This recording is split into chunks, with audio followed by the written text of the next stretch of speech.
اپنی اولاد کا احترام کرو اور ان کو آداب و نیکی کے بارے میں بتاؤ تاکہ تم بخشے جاؤ۔ ایک بار کا جھوٹ آپ کی ہمیشہ کی سچائی پر سوالیہ نشان بنا سکتا ہے۔ دنیا میں 4 دفعہ وقت رک گیا تھا۔ حضرت بلال رضی اللہ عنہ نے جب اذان نہیں دی تھی، حضرت علی رضی اللہ عنہ کی نماز قضا ہوئی تو حضرت محمد صلی اللہ علیہ وسلم شب معراج کے لیے گئے تھے۔ بی بی زینب رضی اللہ عنہا تلاوت کر رہی تھیں تو سر سے دوپٹہ اتر گیا تھا۔ افسوس، جنازے کی نماز پڑھنے کے لیے لوگ دوسرے ملکوں سے بھی آ جاتے ہیں، لیکن فرض نماز پڑھنے کے لیے مسلمان محلے کی مسجد تک نہیں جاتے۔ جنتوں کی تعداد 8 ہیں، جن کے نام یہ ہیں: دار الجلال، دار القرار، دار الاسلام، جنت العدن، جنت الماوا، جنت الخلد، جنت الفردوس، جنت النعیم۔ جب گناہ کر بیٹھو تو وضو کر کے نماز پڑھو، پھر استغفار کرو تو اللہ تمہارے گناہ بخش دے گا۔ ہمارے جھگڑے اس لیے بھی ختم نہیں ہوتے کیونکہ ہم جھگڑوں کو جھگڑوں سے ہی ختم کرنے کی کوشش کرتے ہیں۔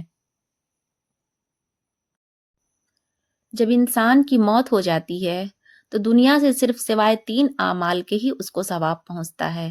پہلا صدقہ جاریہ، دوسرا یا ایسا علم جس سے فائدہ اٹھایا جائے، تیسرا نیک بیٹا جو اس کے لیے دعا کرے۔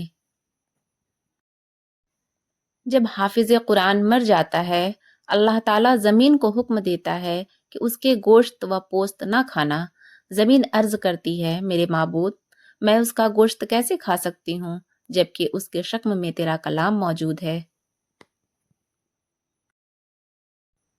میت کے گھر والوں کے بلند آواز سے رونے پر میت کو عذاب ہوتا ہے۔ ہم جس احسان فراموش معاشرے کا حصہ ہیں، وہاں سونے کی پلیٹ میں بھی کچھ دیا جائے تو چمچہ نہ ہونے کا شکوہ بہرحال رہتا ہے۔ انسان کی لالچ کا پیالہ کبھی نہیں بھرتا کیونکہ اس میں ناشکری کے سوراخ ہوتے ہیں جو اس کو بھرنے نہیں دیتے ہیں۔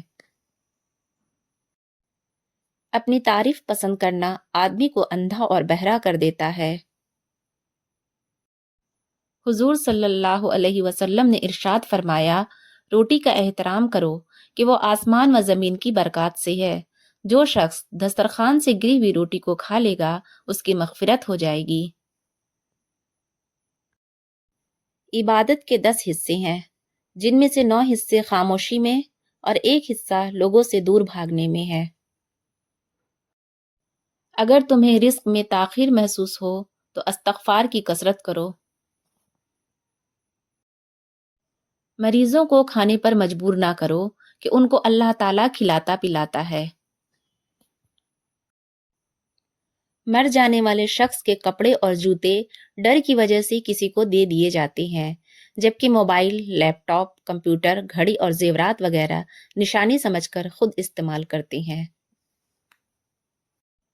جب بجلی چلی جاتی ہے تو ہم سوچتے ہیں کہ کاش موبائل چارج کر لیتے۔ اسی طرح ایک دن اس دنیا سے چلے جانے کے بعد سوچیں گے کہ کاش کچھ نیک اعمال کر لیتے۔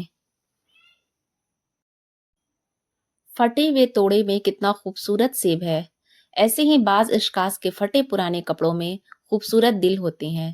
لوگوں کا انتخاب کرتے وقت کسی کے کپڑے اور جوتے نہ دیکھیے۔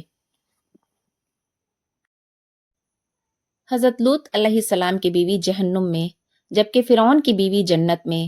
اللہ تعالیٰ کو کوئی پرواہ نہیں کہ کون کس کا کیا لگتا ہے، وہ ایمان دیکھتا ہے، خاندان نہیں۔ اللہ تعالیٰ فرماتے ہیں، اگر تمہارے گناہ آسمان تک بھی پہنچ جائے اور تم معافی مانگو، میں پھر بھی تمہیں معاف کر دوں گا۔ مولانا رومی سے کسی نے سوال کیا کہ موسیقی کون سی حرام ہے؟ جواب دیا، امیروں کے برتنوں میں گونجتی چمچوں کی آواز جو بھوکے غریب کے کانوں میں پڑے۔ انسان کو اچھی سوچ پہ وہ انعام ملتا ہے جو اسے اچھے اعمال پہ بھی نہیں ملتا، کیونکہ سوچ میں دکھاوا نہیں ہوتا۔ حضرت علی رضی اللہ عنہ۔ تقریباً 18,000 مخلوقات میں صرف انسان ہی پیسہ کماتا ہے.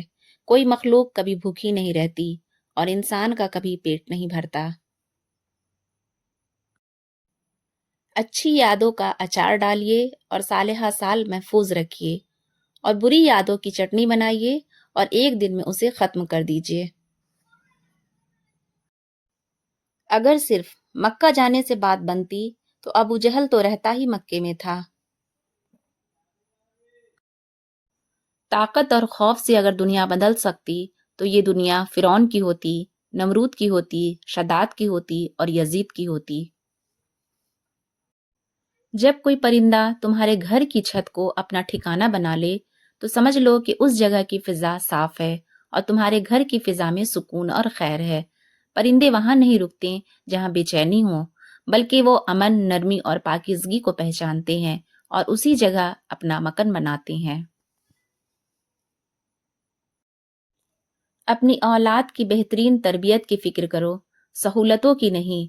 پرندے اپنے بچوں کو پرواز کرنا سکھاتے ہیں، گھونسلے بنا کر نہیں دیتے. ڈگریوں میں سب سے اعلیٰ ڈگری حافظ قرآن کی ڈگری ہے. نیکی انسان کی عمر کو زیادہ کرتی ہے. رسول اللہ صلی اللہ علیہ وسلم نے ارشاد فرمایا، کھانا اکٹھے کھایا کرو کیونکہ برکت جماعت کے ساتھ ہے. جو شخص خوش اخلاق ہوگا اس کے لیے جنت کے اوپر والے حصے میں مکان بنایا جائے گا. رسول اللہ صلی اللہ علیہ وسلم نے ارشاد فرمایا، جس طرح چھری اونٹ کے کوہان کی طرف تیزی سے جاتی ہے، اس سے کہیں زیادہ تیزی سے بھلائی اس گھر میں آتی ہے جس میں مہمان کثرت سے آتے ہیں. اس خدا پر بھروسہ رکھ کرو جو تمہاری نافرمانی کے باوجود تمہارا رزق بند نہیں کرتا. کامیاب ہو گیا وہ شخص جس کو اسلام کی ہدایت نصیب ہوئی اور ضرورت کے مطابق روزی ملی.